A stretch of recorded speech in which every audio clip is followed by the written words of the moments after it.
For many Americans, for most Americans actually, Election Day is a work day, which can make getting to the polls a little bit of a challenge.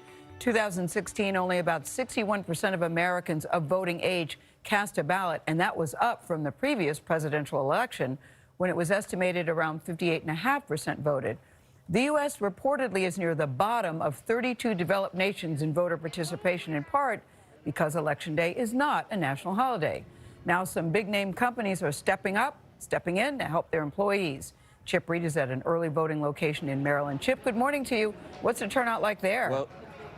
Well, I just talked to an election official here who said, in one word, it is astronomical. And in fact, records are being shattered all across the nation. And now hundreds of businesses are responding to that enthusiasm by making it easier for their employees to vote.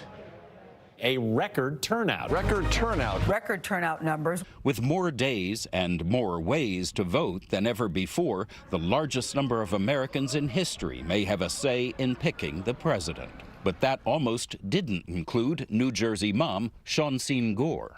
Being a single parent, especially in today's time, right? People cannot miss work. A trade-off too many face between going to work to get paid and taking time off to vote.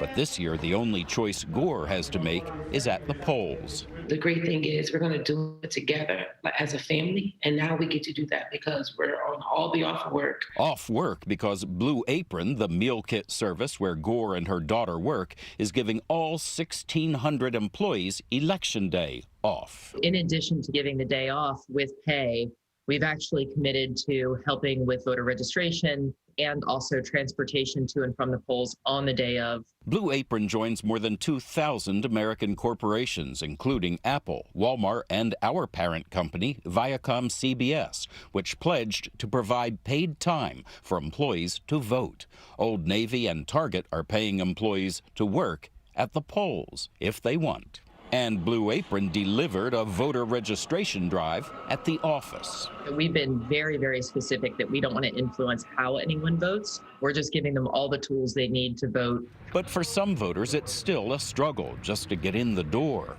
About 1 in 6 Americans eligible to vote is disabled, including more than 5 million veterans. It's sad that veterans go overseas who defend the American way of life, which includes the right to vote, only to come home as a disabled veteran and be denied that same right. A right that retired Navy SEAL Al Kovac says he was effectively denied in an election soon after a parachuting accident left him paralyzed. I went to go cast my vote, and I couldn't even get a parking spot at the polling station.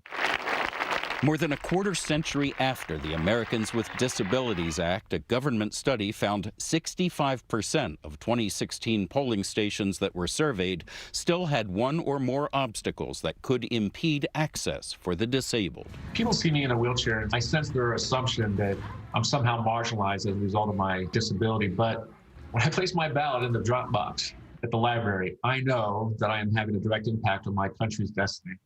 And that's not marginalization, that is empowerment. Empowerment Shawneen Gore also feels with her workplace's new program. Registering people to, actually sending a car service to someone's house to drive them to the polls. It's almost like a dream. Like how could you not vote? There's no excuses.